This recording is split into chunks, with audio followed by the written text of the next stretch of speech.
إن الحمد لله نحمده ونستعينه ونستغفره ونعوذ بالله من شرور أنفسنا ومن سيئات أعمالنا من يهده الله فلا مضل له ومن يضلل فلا هادي له وأشهد أن لا إله إلا الله وحده لا شريك له وأشهد أن محمدا عبده ورسوله يا أيها الذين آمنوا اتقوا الله حق تقاته ولا تموتن إلا وأنتم مسلمون يا أيها الناس اتقوا ربكم الذي خلقكم من نفس واحدة وخلق منها زوجها وبث منهما رجالا كثيرا ونساء واتقوا الله الذي تساءلون به والأرحام إن الله كان عليكم رقيبا يا أيها الذين آمنوا اتقوا الله وقولوا قولا سديدا يصلح لكم أعمالكم ويغفر لكم ذنوبكم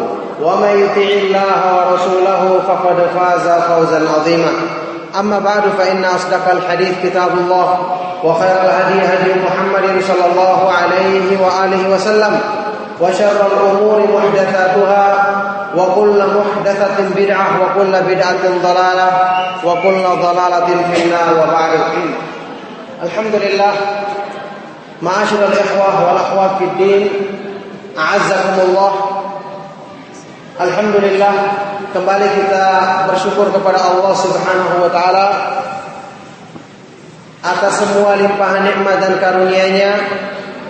Segala puji bagi Allah Subhanahu wa taala yang senantiasa memudahkan banyak kebaikan kepada kita, yang senantiasa memudahkan banyak sebab-sebab untuk menyempurnakan keimanan kita, menyempurnakan kecintaan kita kepadanya. Alhamdulillah wa ikhwatu fillah, pada malam hari ini saya akan membahas makna sebuah doa yang agung dari doa-doa yang pernah diucapkan oleh Nabi sallallahu alaihi wasallam dan kemudian dinukil oleh para sahabat beliau disampaikan kepada umat. Karena doa beliau sallallahu alaihi wasallam adalah doa yang mengandung permintaan yang sangat agung, menghimpun kebaikan dunia dan akhirat, dan tentu saja sebaik-baik doa yang kita hafalkan, sebaik-baik doa yang kita ucapkan dalam permintaan kita adalah doa-doa dari Al-Quran dan doa-doa dari sunnah-sunnah yang sahih dari Nabi sallallahu alaihi wasallam.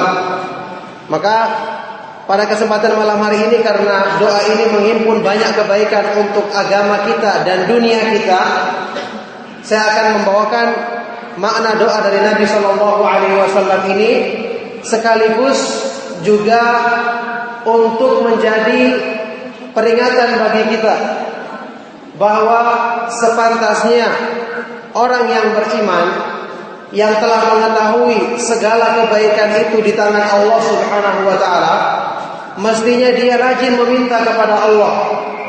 Bukan cuma rajin meminta, bahkan lebih daripada itu dia mengusahakan sebab-sebab yang memudahkan doanya terkabul.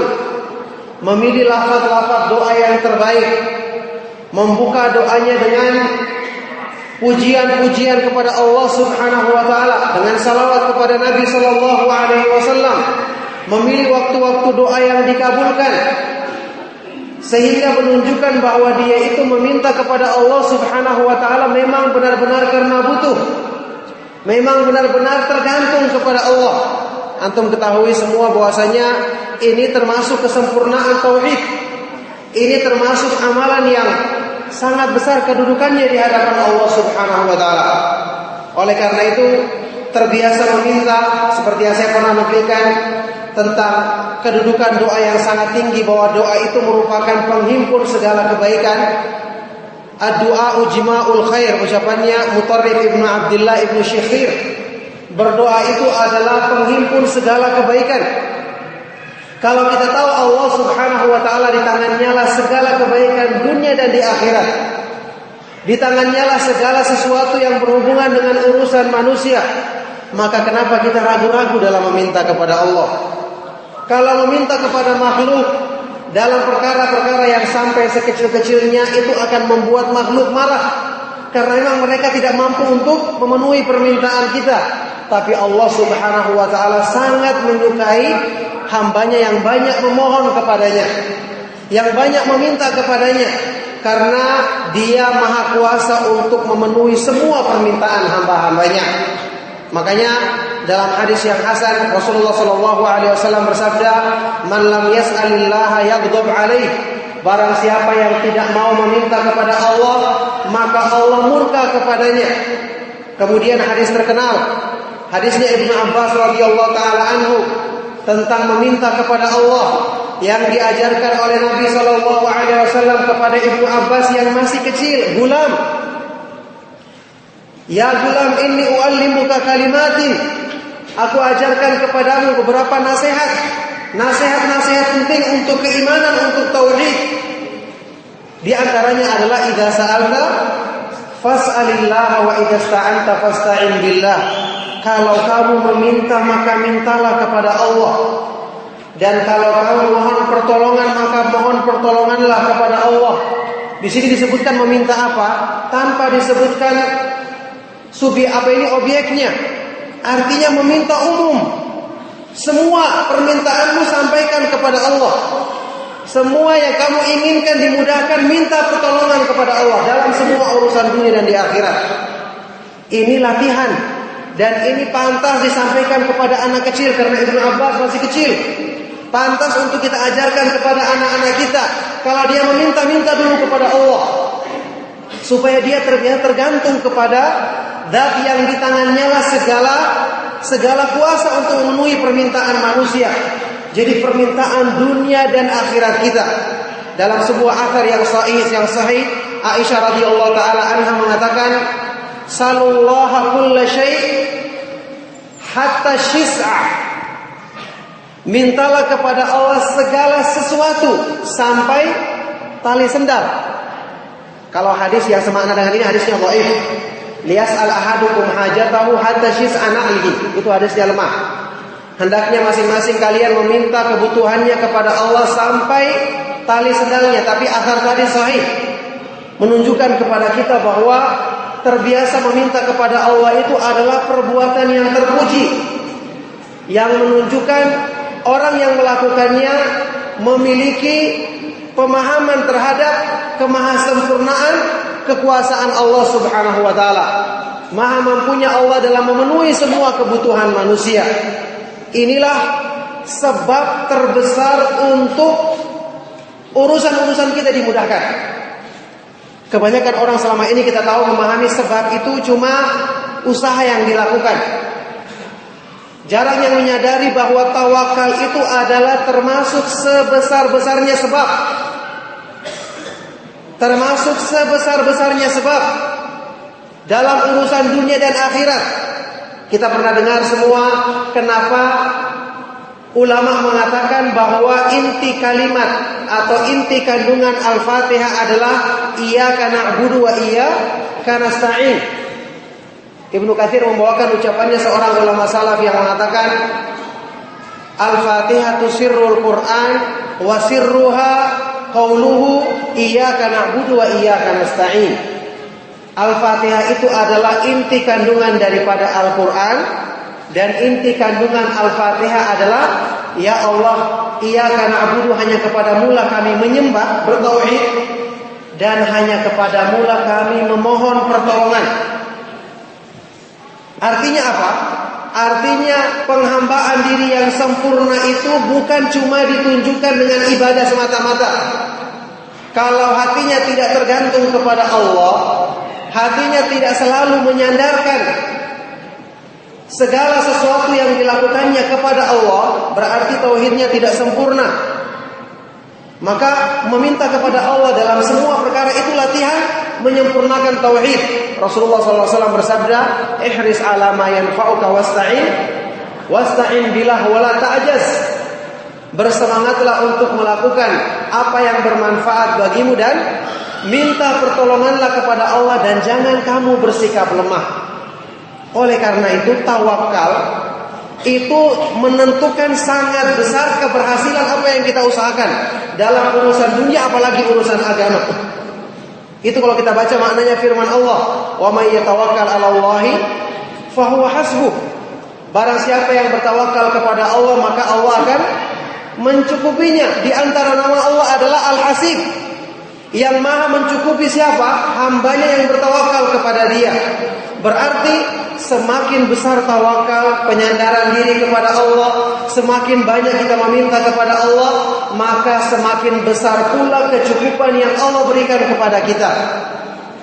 Tentu ayyuhal ikhwatu fillah, akan kelihatan penyandaran diri manusia, ketergantungannya kepada Allah saat-saat dia terdesak, saat-saat di situ dia membutuhkan pertolongan. Sering saya contohkan dalam kajian kita, orang-orang yang seperti kita imannya lemah, waktu kita terdesak, sedang sakit, jarang kita ingat Allah. Yang kita pikirkan, saya harus datang ke dokter apa? Dokter spesialis mana yang paling ampuh pengobatannya? Obat apa yang paling bagus untuk penyakitku? Ini termasuk melakukan sebab selama dia tidak tergantung berlebihan. Tapi orang ini lupa bahwasanya sebab yang paling besar adalah bersandar kepada Allah.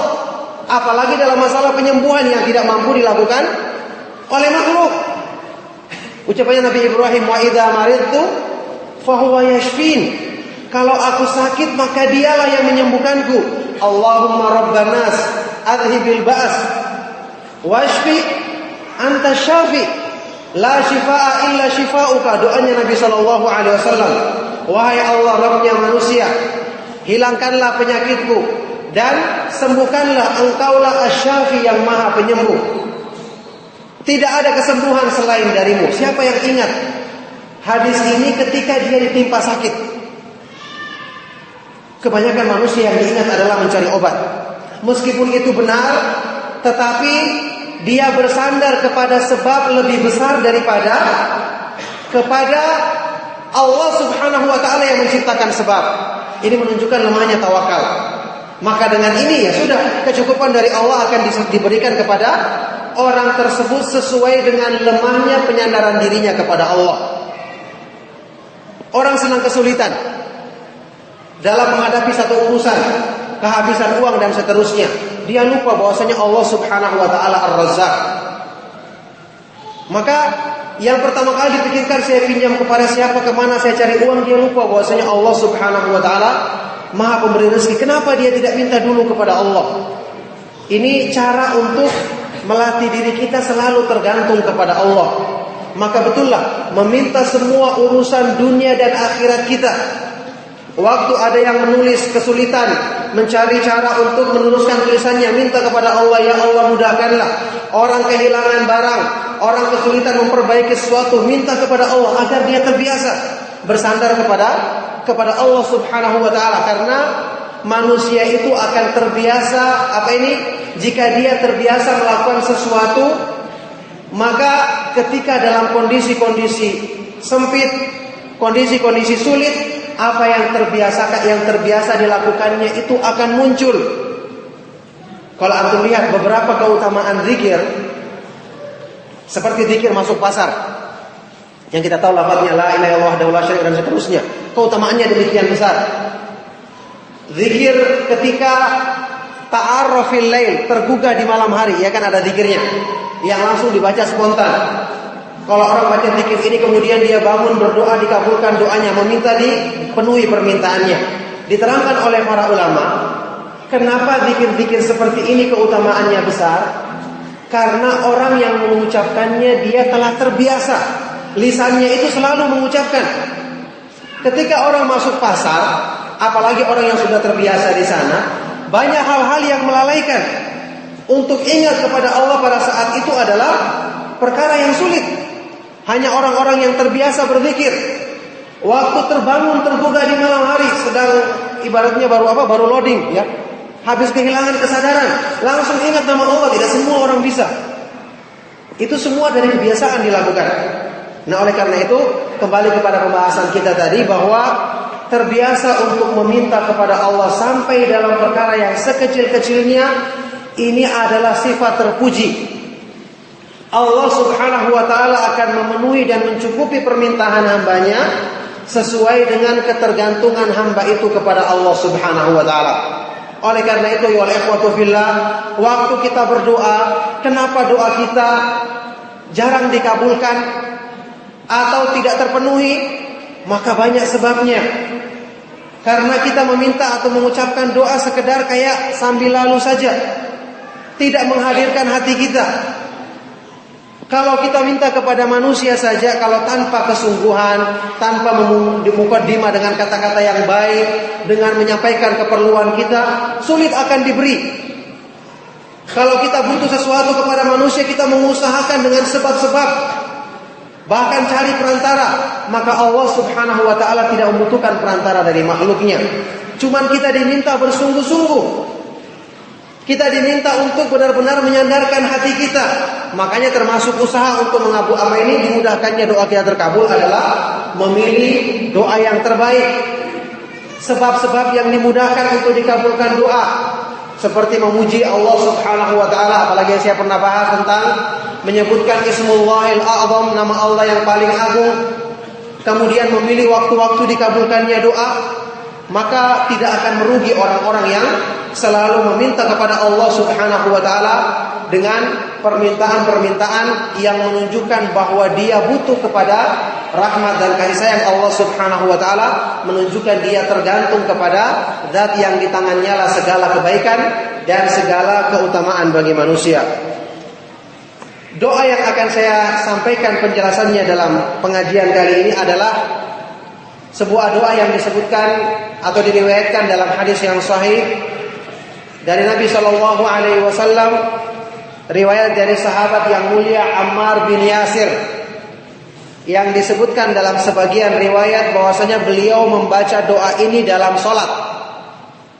Ini menunjukkan salat itu adalah tempat mengucapkan doa-doa yang terbaik. Tempat mengucapkan doa-doa untuk kebaikan dunia dan akhirat kita. Diriwayatkan oleh Imam Nasa'i, Imam Ahmad, Ibnu Hibban, disahihkan oleh Ibnu Hibban dan oleh Syekh Al-Albani rahimahumullah ta'ala. Doa yang agung yang menghimpun kebaikan dunia dan akhirat, menghimpun semua pokok-pokok penting dalam keimanan, menghimpun semua pokok-pokok perkara-perkara yang penting dalam keimanan, yaitu Rasulullah sallallahu alaihi wasallam.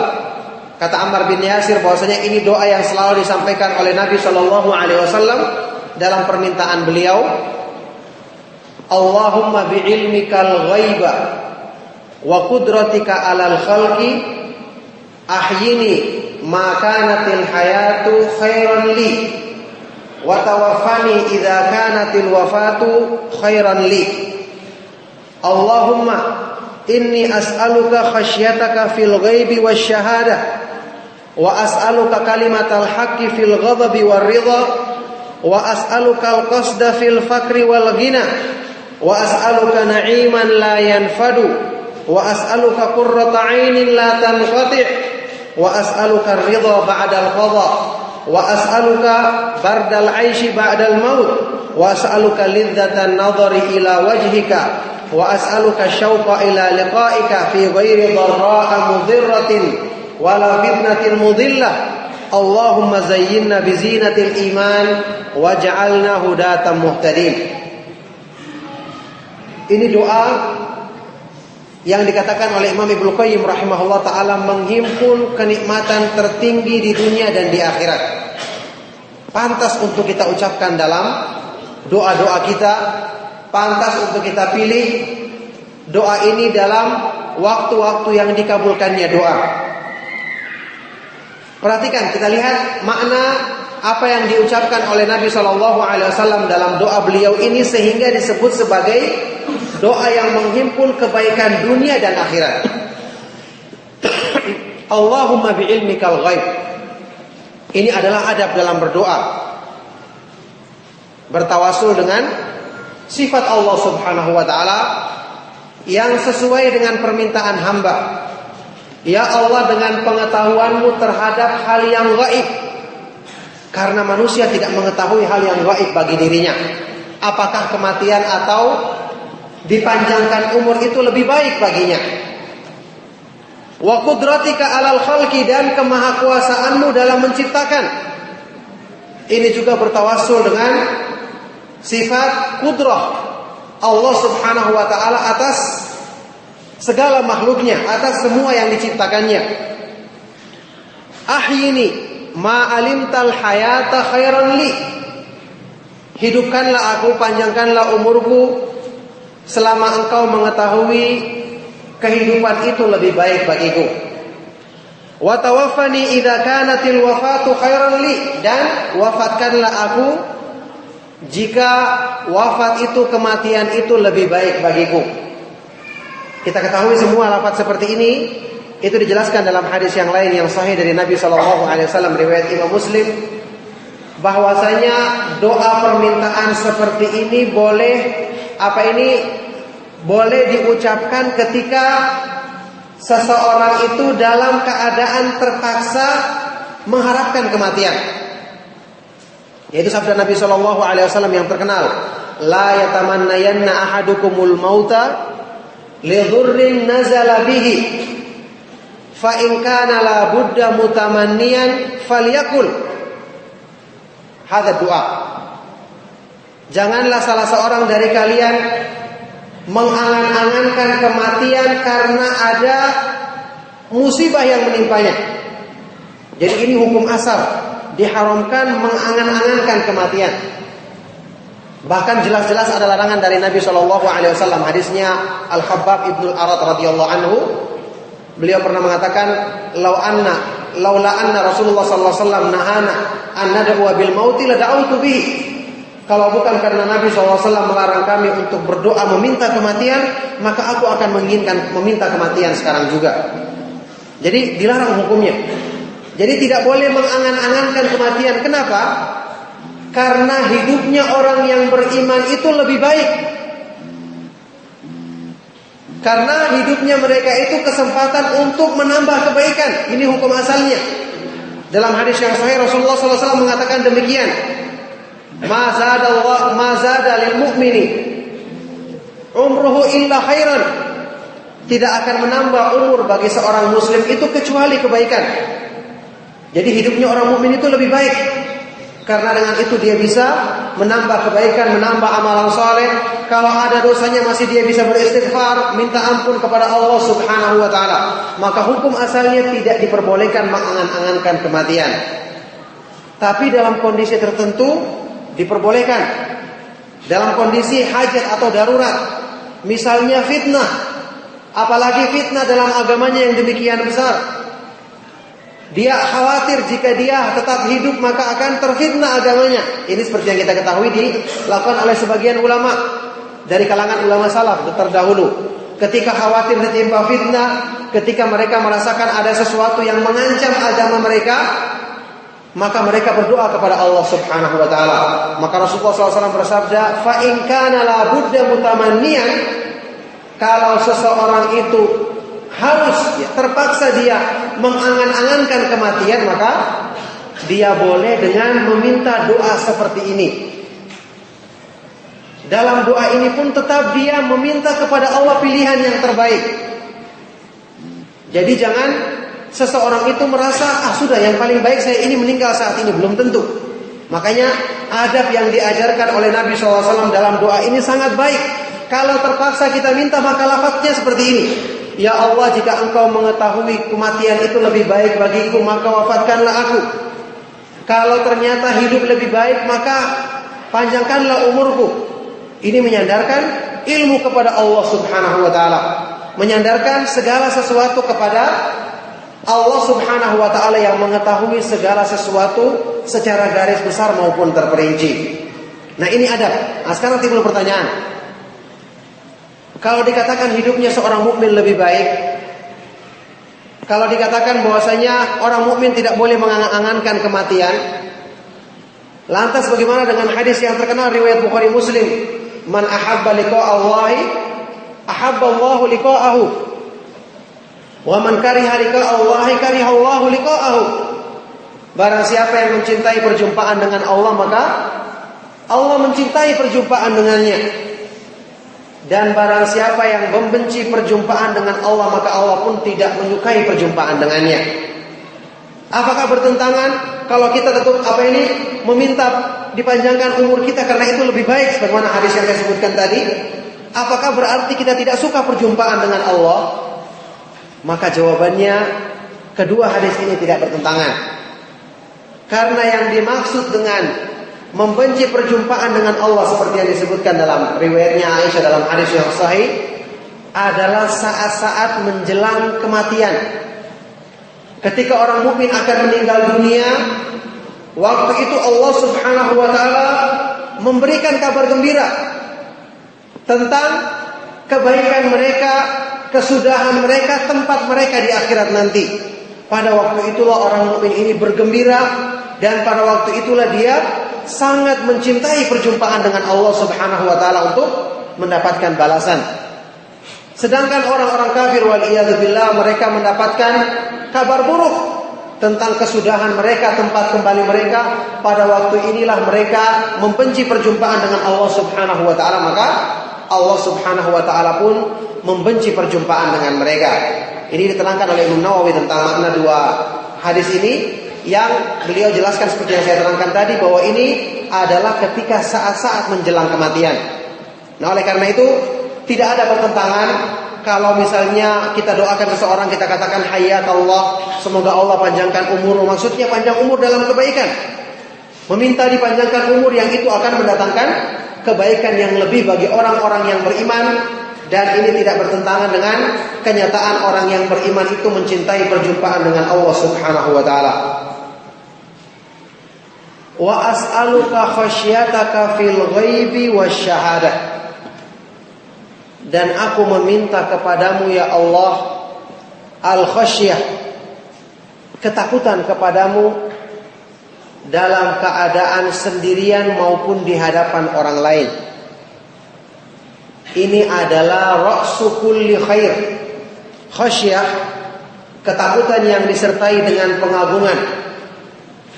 Khasyah adalah ketakutan yang disertai dengan mengenal keagungan zat yang kita takuti. Makanya khasyah itu hanya dimiliki oleh orang-orang yang mengenal Allah Subhanahu wa taala. Hanya dimiliki oleh orang-orang yang mengenal Allah Subhanahu wa taala. Makanya dalam Al-Qur'an, innama yakhsyallaha min ibadihi al-ulama. Yang memiliki khasyah kepada Allah di antara hamba-hambanya hanya orang-orang yang berilmu. Jadi ada hasar, pembatasan. Mungkin saya pernah sebutkan dalam pengajian kita di sini bahwa beberapa dari para ulama ketika mereka menafsirkan khasyah, itu mereka batasi sifat ini hanya bisa dimiliki oleh orang yang berilmu berdasarkan ayat tadi. Hanyalah terbatas yang bisa memiliki khasyah cuma orang yang berilmu. Seperti Ibnu Qayyim waktu dia menafsirkan firman Allah surat Al-Bayyinah yang terakhir. Dzalika liman khasyiya rabbah. Orang yang mendapatkan keutamaan tadi adalah bagi orang yang takut kepada Allah. Maksudnya adalah orang yang berilmu. Karena cuma mereka yang memiliki khasyah kepada Allah. Waktu Imam At-Tibi dalam mensyarah hadis Nabi SAW, ainani la tamassuhuman nar, ada dua mata yang tidak disentuh oleh api neraka. Ainun batat tahrusu fi sabilillah wa ainun bakat min khasyatillah. Mata yang begadang berjaga di jalan Allah Subhanahu wa taala, dan mata yang menangis karena khasyah kepada Allah. Beliau mengatakan ini adalah matanya orang yang mengenal Allah, orang yang berilmu tentang keagungan Allah Subhanahu wa taala. Jadi khasyah itu adalah ketakutan kepada Allah yang timbul dari pengagungan terhadapnya karena mengenal kebesarannya, mengenal kesempurnaan nama-nama dan sifat-sifatnya. Itulah pengertian khasyah. Nah, di sini Nabi SAW meminta ra'su kulli khair, inti segala kebaikan, yaitu rasa takut kepada Allah Subhanahu wa taala. Pada waktu apa? Dalam semua keadaan. Yang ini menunjukkan ketakutan yang sebenarnya. Dalam keadaan sendirian maupun di hadapan orang lain. Tentu ini hanya dimiliki oleh orang-orang yang memiliki ketakutan yang sebenarnya kepada Allah Subhanahu wa taala. Karena kalau dia takut kepada Allah cuma di hadapan orang lain, seolah-olah dia itu meremehkan pandangan Allah dan lebih takut kepada pandangan manusia. Ucapannya salah seorang ulama salaf yang mengatakan, iyyaka wa ayyakuna Allahu ahwanan nadhirina ilaik. Hati-hati, jangan sampai kamu menjadikan Allah sebagai pihak yang paling kamu remehkan pandangannya terhadapmu. Ketika seorang dalam keadaan sendirian dia berbuat maksiat di hadapan orang lain, dia terlihat baik, seolah-olah dia tidak mengagungkan Allah dan meremehkannya. Seolah-olah dia menganggap pandangannya Allah itu tidak perlu digubrisnya. Ini jelas hanya timbul dari orang-orang yang tidak punya pengagungan terhadap kesempurnaan nama-nama dan sifat-sifat Allah Subhanahu wa taala. Oleh karena itulah meminta rasa takut kepada Allah dalam keadaan sendirian maupun di hadapan orang lain, ini berarti meminta ketakutan yang sebenarnya, takwa yang sebenarnya. Ini sama ada dengan sabda Nabi sallallahu alaihi wasallam, ittaqillaha haitsuma kunta. Bertakwalah kepada Allah dimanapun kamu berada, baik ketika kamu sendirian maupun ketika dilihat oleh orang lain. Wa as'aluka kalimatal haqqi fil ghadabi war ridha. Dan aku meminta kepadamu ya Allah kalimat yang benar dalam keadaan marah maupun senang. Ini saya pernah jelaskan. Ini maknanya adalah orang-orang yang mampu menundukkan dengan sempurna hawa nafsunya, sehingga ucapannya selalu terkontrol, tindak tanduknya selalu bisa dikendalikan dalam keadaan apapun. Makanya ini tidak mudah. Inilah sikap adil yang saya pernah nukilkan. Ibnu Qayyim menukil ucapan salah seorang ulama salaf sewaktu menafsirkan firman Allah Subhanahu wa taala dalam Al-Qur'an, wala yajrimannakum syana'anu qaumin ala alla ta'dilu i'dilu huwa aqrabu littaqwa. Janganlah kebencianmu terhadap satu kaum menyeret kamu untuk berlaku tidak adil. Dan ini banyak dilakukan oleh manusia. Kalau dia sudah benci, sudah terlanjur marah, maka semua pikirannya negatif. Apapun yang dilakukan tidak baik. Tapi kalau dia sudah senang sama seseorang, semua yang dilakukannya adalah baik. Ini karena nafsu, pengaruh hawa nafsu manusia. Makanya Allah berfirman dalam ayat tadi, janganlah kebencianmu terhadap satu kaum menyeret kamu untuk berlaku tidak adil. Bersikap adillah, karena itu lebih dekat kepada ketakwaan. Apa artinya adil? Artinya adalah ini. Ucapan ulama salaf tadi mengatakan, al-adlu huwa alladhi idza ghadiba lam yudkhilhu ghadabuhu fi batilin wa idza radiya lam yukhrijhu ridahu minal haq. Orang yang adil itu adalah orang yang ketika dia sedang marah, kemarahannya tidak menyeret dia kepada kebatilan. Dan ketika dia sedang ridha, keridhaannya, kesenangannya dia tidak mengeluarkan dia dari kebenaran. Makanya di sini bukan masalah marah atau senang. Masalah marah atau senang itu tabiat manusia. Tapi yang menjadi masalah kenapa harus kita kontrol hubungannya sama melatih nafsu. Dan ini yang selalu kita pertimbangkan, hawa nafsu yang selalu bersama kita.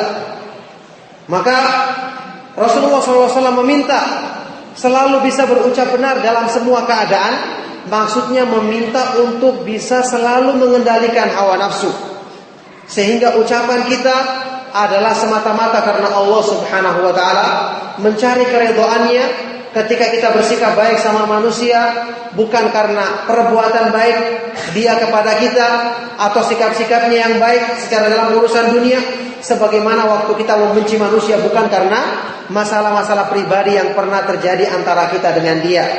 Ucapannya juga salah seorang ulama salaf yang mengatakan, siapa Yahya bin Yahya atau Yahya bin Mu'adz yang mengatakan, apa ini hakikatul hubbi fillah alla yazida bil birri wa la yanqusa bil jafa. cinta sejati karena Allah adalah jika kecintaan tersebut tidak bertambah karena kebaikan dunia dia semata-mata, sebagaimana tidak berkurang karena sikap kasar dia dalam urusan-urusan pribadi. Ini sulit. Makanya Rasulullah SAW meminta, bagaimana mungkin kita tidak senang sama orang yang suka memberikan hadiah kepada kita? Otomatis akan membuat kita suka. Tapi disebutkan cinta sejati bukan bertambah karena itu, bertambah karena ketaatannya. Kalau dia semakin taat, semakin bagus ngajinya, kita cinta dia, baik dia kasih hadiah atau tidak. Wala yanqusu bil jafa, dan tidak berkurang hanya karena sikap kasarnya. Dia pernah berlaku salah atau kita menganggap dia kurang menghormati kita dalam urusan dunia, tidak berkurang kecintaan kita. Ini juga sulit karena peran dari hawa nafsu yang begitu kuat mendominasi mendominasi manusia.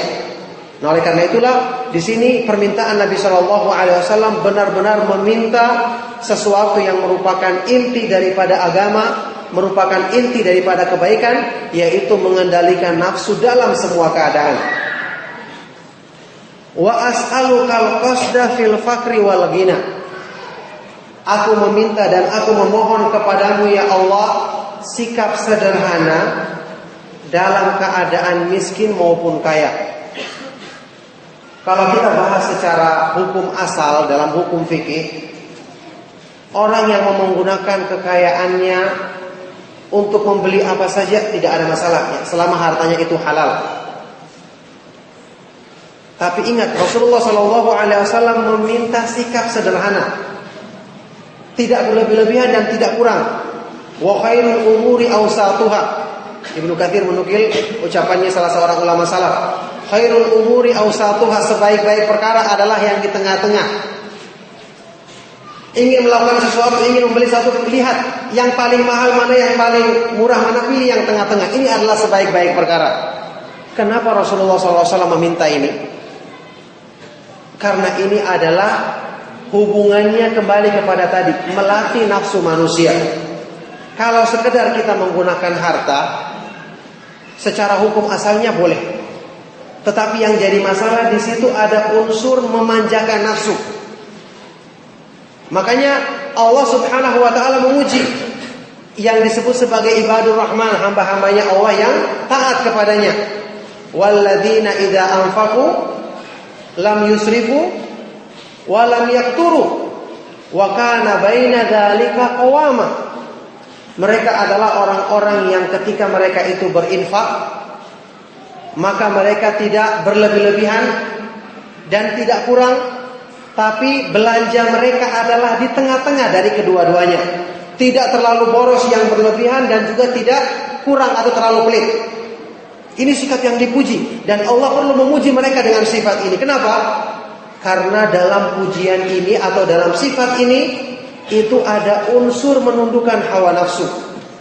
Kalau orang miskin dia membeli yang seadanya wajar karena tidak punya harta.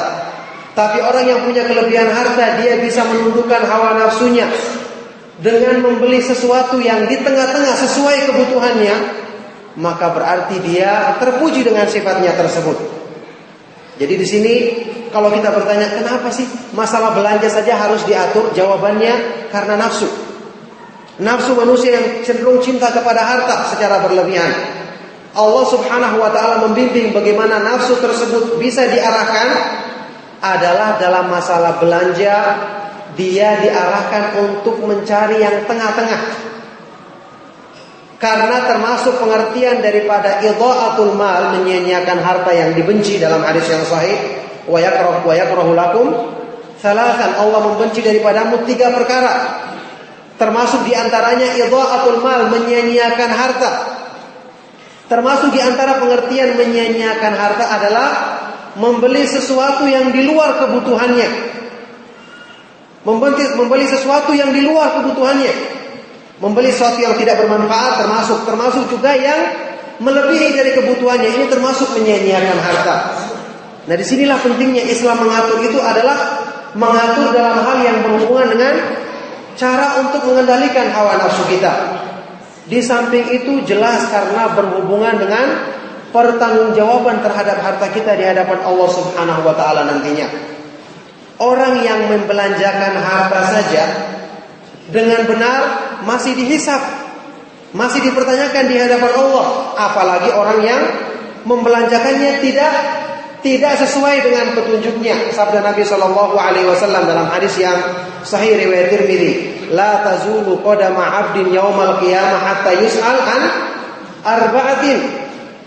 Tidak akan bergeser telapak kaki seorang hamba pada hari kiamat di hadapan Allah nantinya sampai mereka ditanya tentang 4 perkara, di antaranya wa an malihi min aina tasabahu wa ila aina anfaqahu.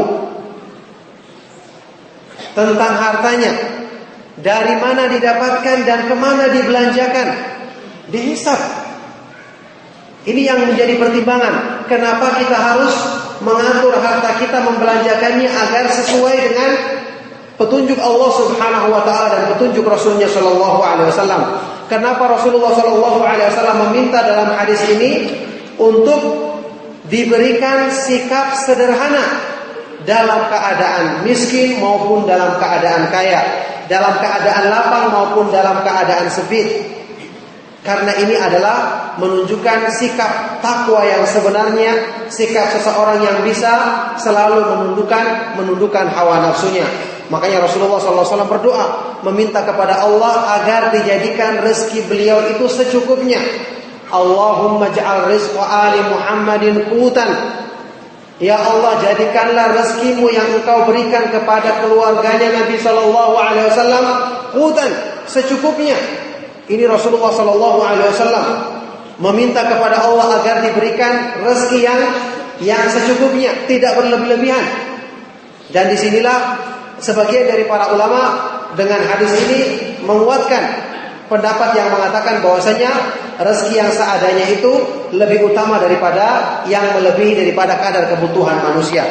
Yang jelas di sini yang paling penting adalah bagaimana seseorang itu mampu untuk menundukkan hawa nafsunya dalam semua keadaan.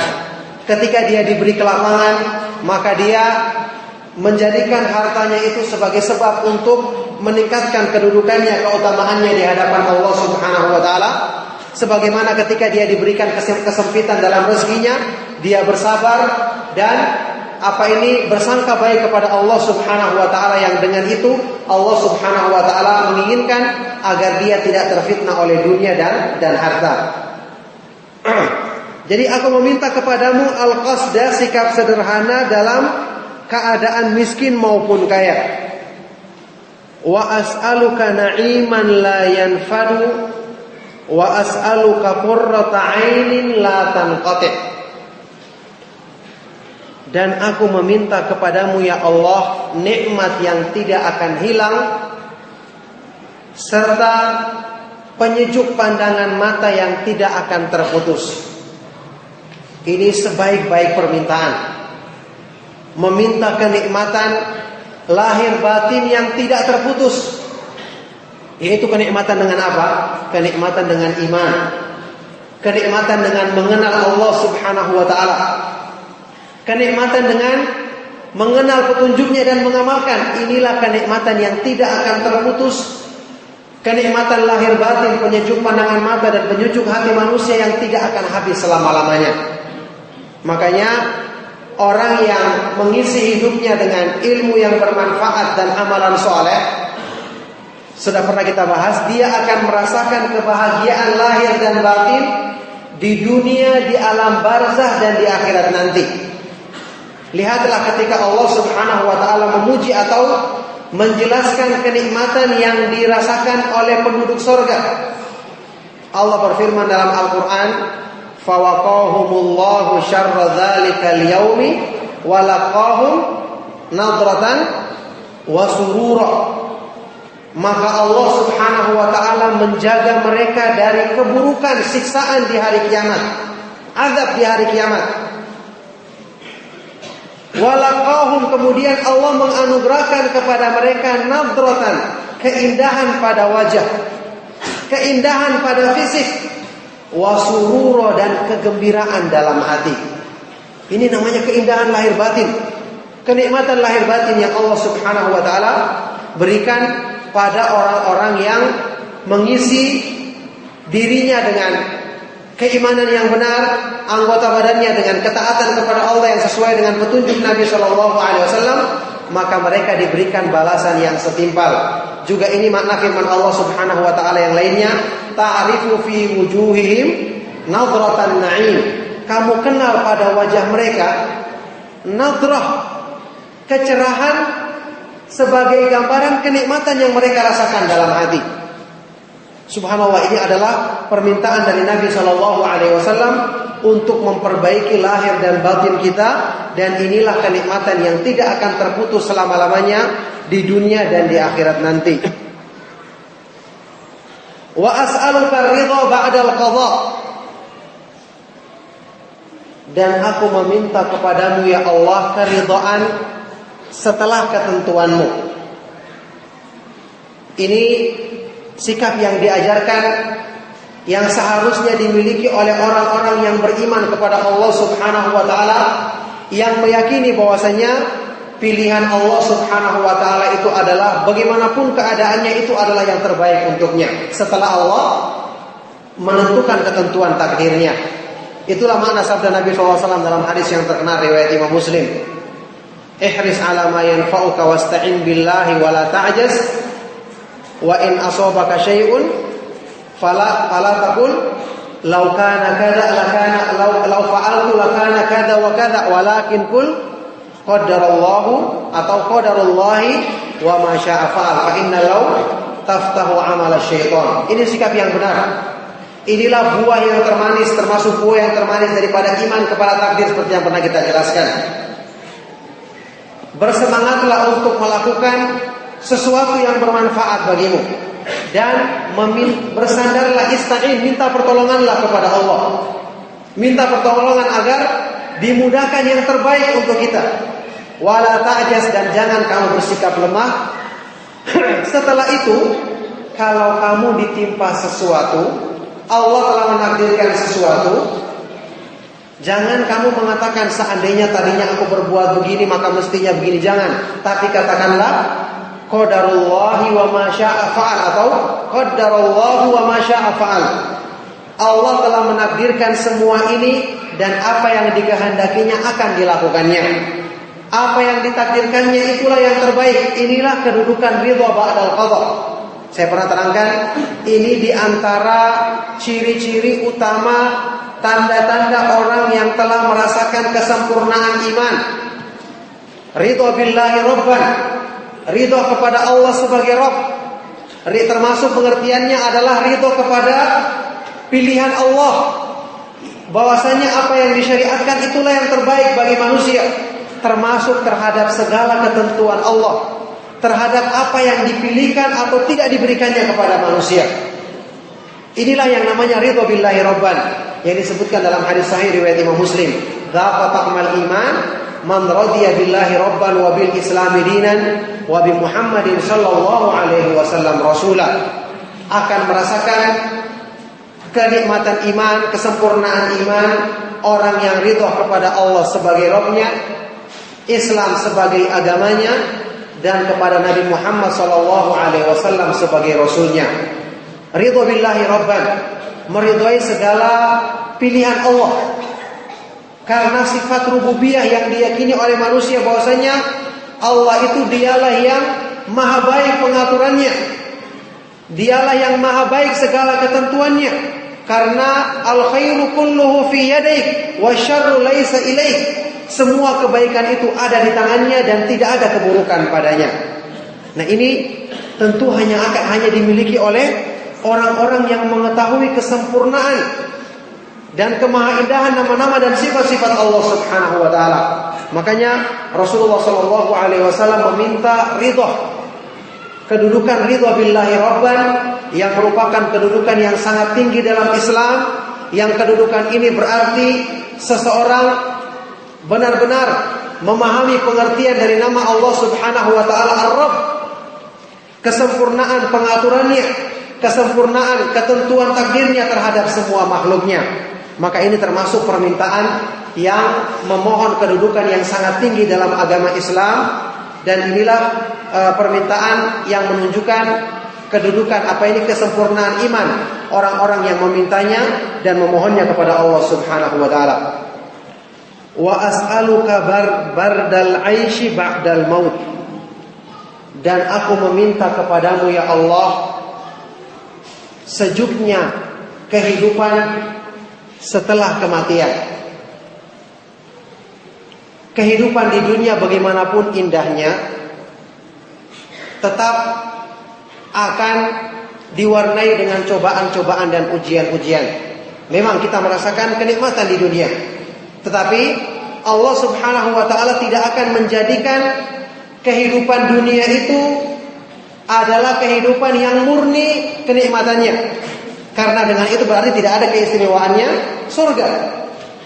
Di antara hikmahnya cobaan adalah supaya menjadikan orang-orang yang beriman semakin rindu terhadap janji kenikmatan yang sempurna yang ada di surga. Makanya waktu Imam Ahmad bin Hanbal rahimahullah taala ditanya, "Mata yastarihul mu'min?" Kapankah orang yang beriman akan beristirahat? Apa jawaban beliau?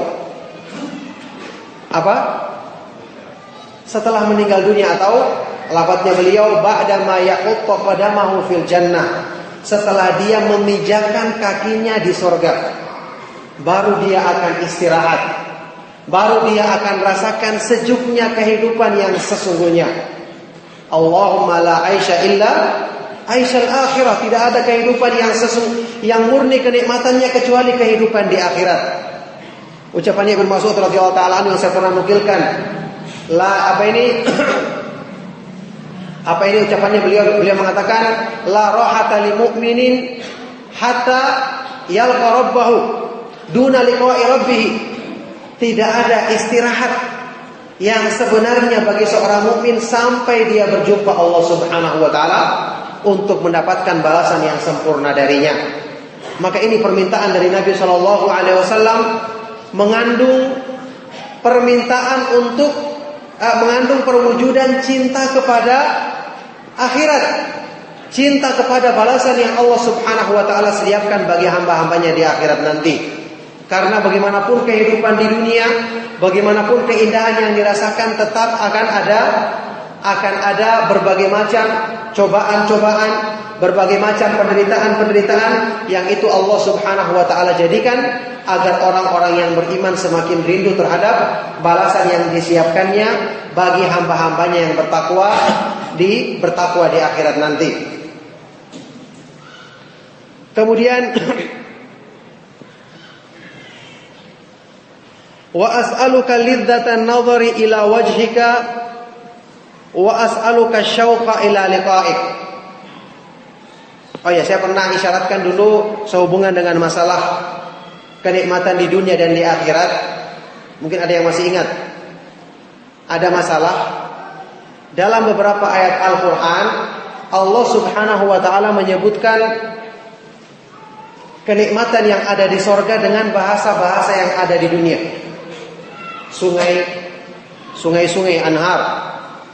Ada istri-istri, azwajun mutahharah yang disucikan.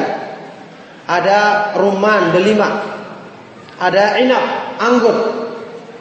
Ini jelas ada laban, ada khamar dan seterusnya, ya kan? Ini jelas untuk memotivasi. Karena bagaimanapun orang-orang yang beriman mengetahui hal-hal tersebut sebagai kenikmatan di dunia.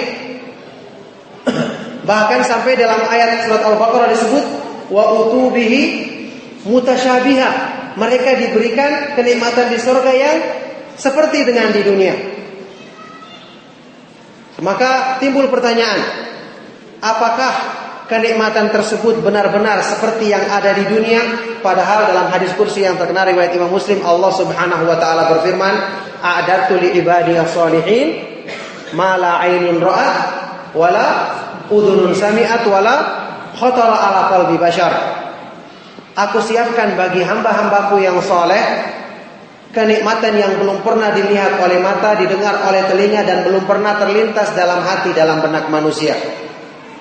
Kemudian firman Allah, fala ta'lamu nafsun ma ukhfiya lahum min qurrati a'yunin jazaa'an bima kanu ya'malun. Tidak ada satu jiwa pun yang mengetahui apa yang disembunyikan baginya oleh Allah dalam kenikmatan di sorga yang menyejukkan pandangan matanya sebagai balasan daripada apa yang mereka lakukan. Nah, bagaimana ini mengkompromikannya?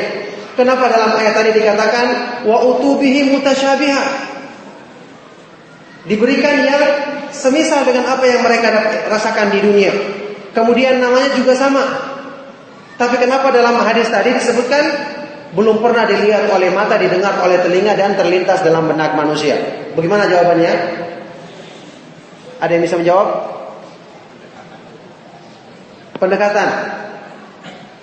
Iya benar. Supaya bisa membayangkan sehingga dia lebih termotivasi. Ada yang lain?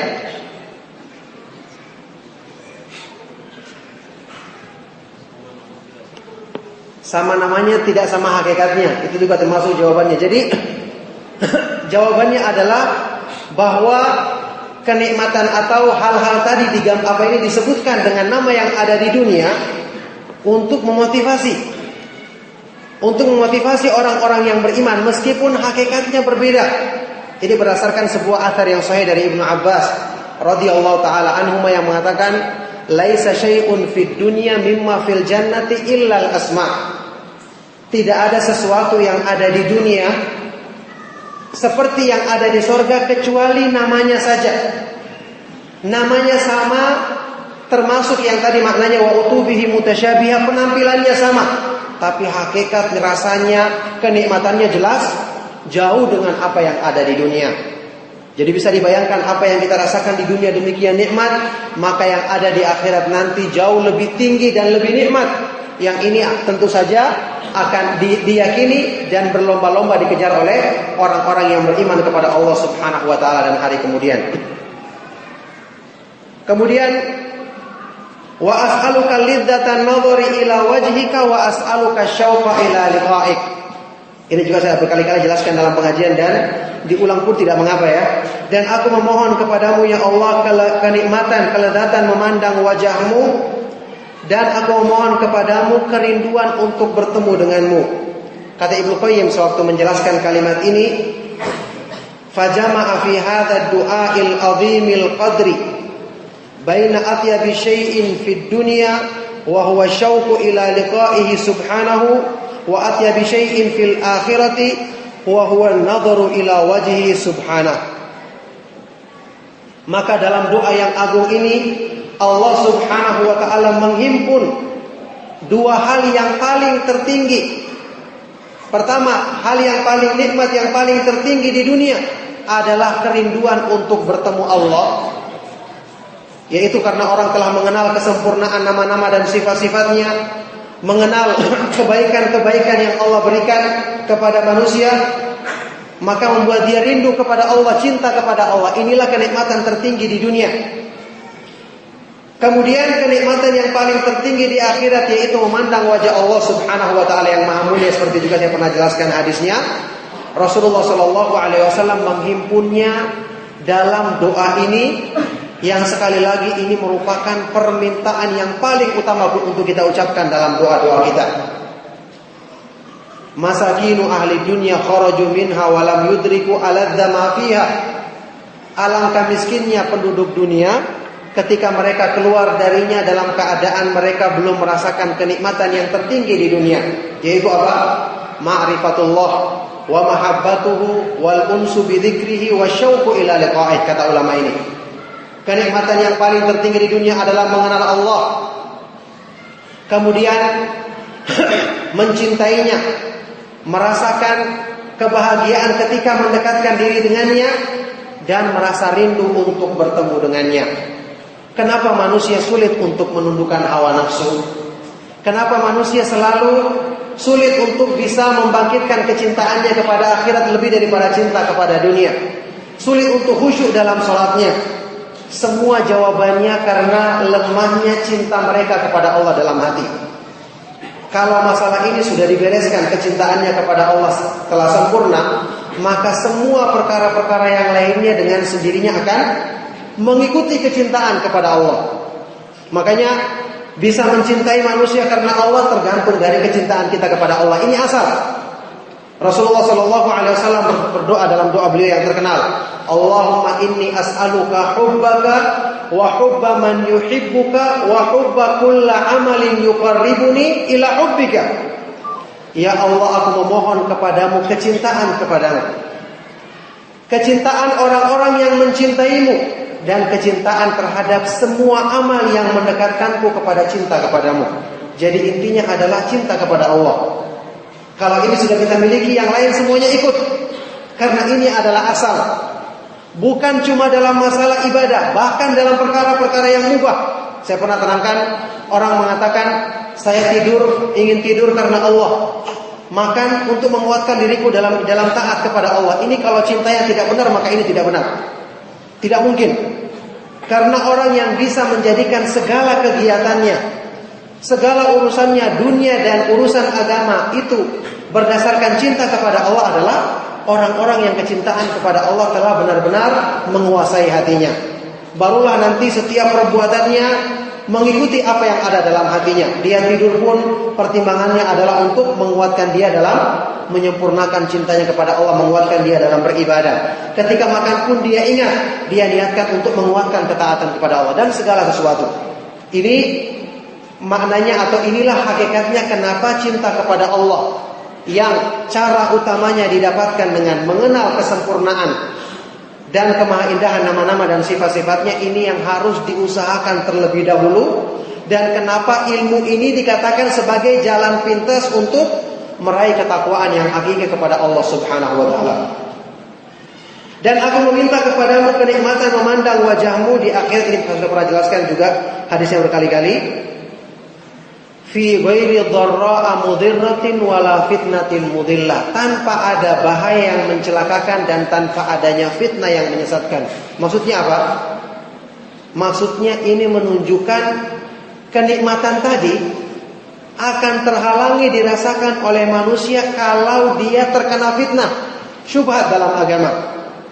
Kalau dia salah paham dalam mempelajari agama, maka tidak akan mungkin dia bisa mencapai kedudukan ini.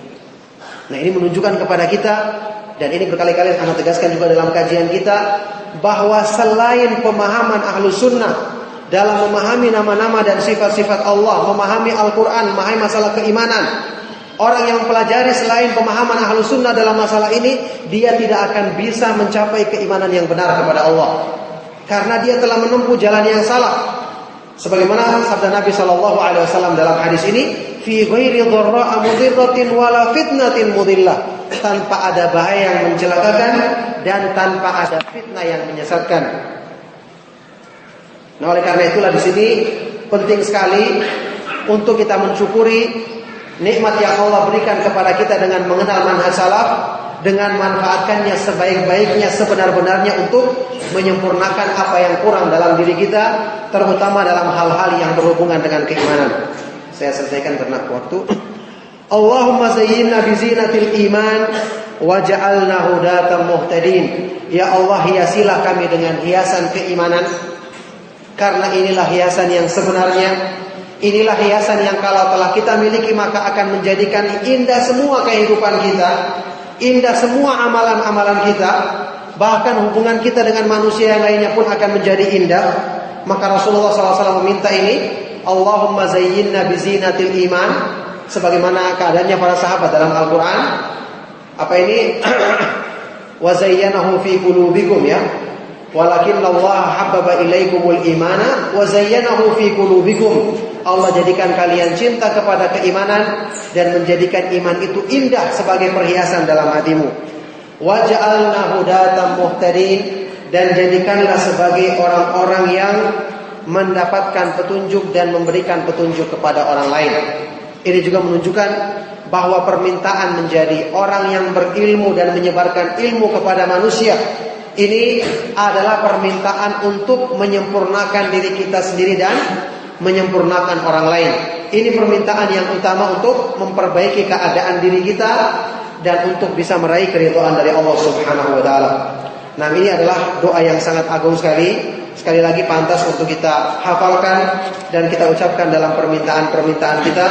Maka semoga Allah Subhanahu wa taala senantiasa memudahkan kita untuk mendapatkan kebaikan-kebaikan dalam petunjuknya. Semoga Allah Subhanahu wa taala memudahkan kita untuk meraih kedudukan-kedudukan yang mulia dan tinggi dalam agamanya. Dan semoga Allah Subhanahu wa taala memudahkan kita menjadi orang-orang yang hudatan muhtadin, memahami ilmu, mengamalkannya, kemudian mengajarkannya kepada orang lain. Dan semoga Allah Subhanahu wa taala senantiasa meneguhkan keimanan dalam diri kita. Saya cukupkan kajiannya, afwan atas segala kekurangan. Sallallahu wasallam wa baraka ala nabiyina Muhammadin wa ala alihi wa ashabihi wa man tabi'ahum bi ihsan ila yaumiddin wa akhiru da'wana alhamdulillahi rabbil alamin. Bagaimana kalau anak-anak di bawah umur lewat di depan orang sholat, apakah masuk kategori untuk dicegah? Iya, wajib untuk dicegah, meskipun anak kecil. Nabi SAW mencontohkan meskipun hewan yang lewat kita berusaha mencegahnya. Cuman cara mencegahnya, kalau kita sedang berdiri jangan kita tunduk, jangan kayak posisi ruku, karena itu bisa mengharuskan kita meruku pada waktu itu. Caranya kita maju, kalau perlu mepet sampai ke tembok atau tempat sutra kita, biar anak itu atau binatang itu lewat di belakang kita. Ini seperti keterangan Syekh Al-Albani rahimahullah taala dalam ada talkhis sifat salat Nabi ya. Jadi masalahnya kalau ada yang lewat di depan kita, itu kita berdosa ya. Kita kalau tidak mencegah kita berdosa, dia berdosa, dan lebih daripada itu mengurangi pahala salat kita. Jadi yang dipertimbangkan bukan cuma orang itu berdosa, tapi juga pahala kita berkurang. Itu disebutkan dalam beberapa asarnya sahabat yang menunjukkan kalau ada yang lewat dan kita tidak berusaha mencegahnya, itu akan mengurangi pahala salat kita.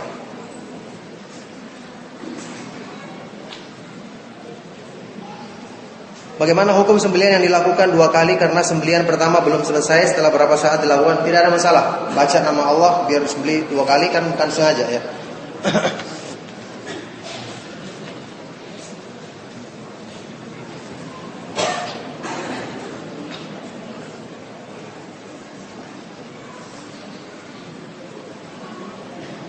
Ya, bukankah dilarang mentaati orang tua jika perintahnya bertentangan dengan perintah Allah? Ya jelas tidak boleh, karena Rasulullah SAW bersabda la ta'ata li ahadin fi ma'siyatillah, innama ta'atu fil ma'ruf.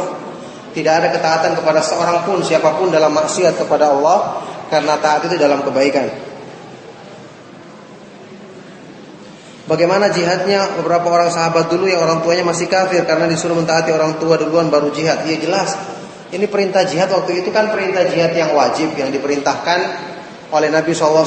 Apalagi orang tuanya kafir, ya jelas dalam masalah ini tidak ada ketaatan karena orang tuanya tidak beriman. Kemudian jihad di sini jihad yang fardu ain. Kalau sudah jihad yang fardu ain tidak perlu lagi izin sama orang tua, karena itu sudah perintah kepada Allah. Kecuali kalau hal-hal yang bersifat fardu kifayah, itu kita harus izin pada orang tua. Kayak orang mau sholat jenazah, itu fardu kifayah, izin sama orang tua begitu. Apalagi yang mubah ya.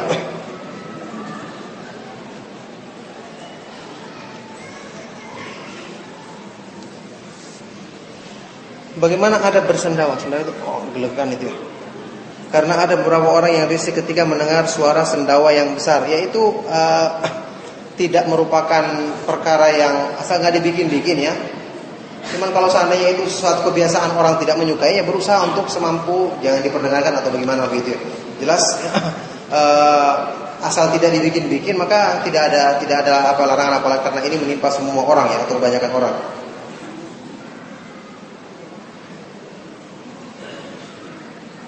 Bagaimana hukum menisbatkan nama kepada Allah yang tidak sesuai dengan seperti Gusti Allah? Saya pernah bahas ini, Gusti Allah tidak benar penamaan seperti itu, karena Allah Subhanahu wa taala namanya itu maha indah, bukan cuma sekedar indah. Sedangkan kita tidak tahu kata-kata Gusti, jelas dia tidak bisa mewakili ya, karena Allah Subhanahu wa taala yang paling tahu tentang apa yang pantas dalam nama-nama dan sifat-sifatnya.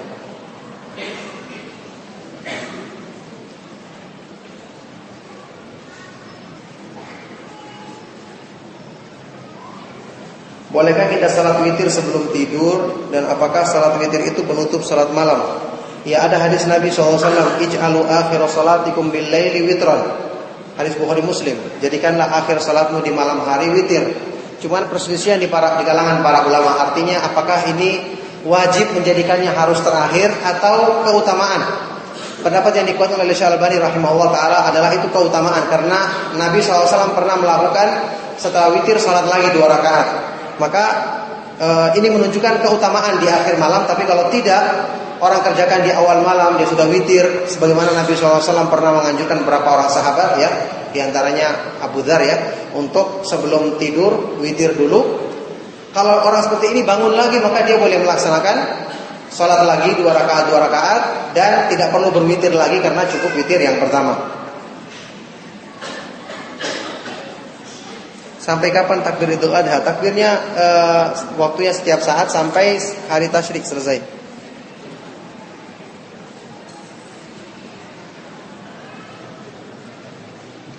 Bagaimana cara membaca takbir setelah salat fardu? Takbir yang benar tidak ada pembatasan waktu. Ibnu Taimiyah rahimahullah taala yang mengatakan takbir itu setelah salat fardu, cuman tidak ada dalilnya secara khusus yang membatasi setelah salat fardu. Maka kita baca setiap saat, setiap salat fardu. Sekarang kita baca atau waktu kita berjalan, ini tidak ada ketentuan waktunya.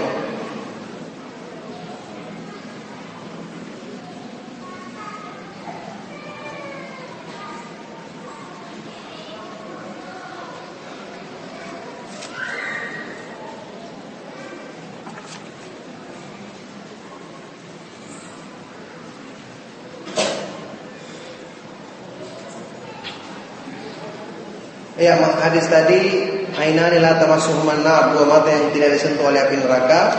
Pertama, ainun batat tahrusu fi sabilillah, ain mata yang begadang ya, berjaga-jaga di jalan Allah. Artinya ketika dia berjihad di jalan Allah Subhanahu wa taala, atau melakukan hal-hal yang berhubungan dengan penjagaan terhadap agama, dia tidak tidur di malam hari, berjaga karena di jalan Allah Subhanahu wa taala. Yang kedua, mata yang menangis karena khasyah, takut kepada Allah. Ini saya contohkan tadi bahwasanya sebagian dari para ulama mengatakan menangis di sini adalah menangisnya orang yang mengenal Allah, yaitu orang yang berilmu, dengan dalil ayat tadi bahwasanya yang bisa memiliki khasyah kepada Allah hanya orang-orang yang berilmu, yaitu orang-orang yang mengenal kebesaran Allah Subhanahu wa taala. Ya, cukup ya pertanyaannya. Akhiri sallallahu alaihi wa sallam Muhammadin wa alihi wa ashabihi wa man tabi'ahum bi ihsan ila yaumil walhamdulillahi rabbil alamin. Subhanallah wa bihamdika asyhadu an la ilaha illa anta astaghfiruka wa atubu ilaik.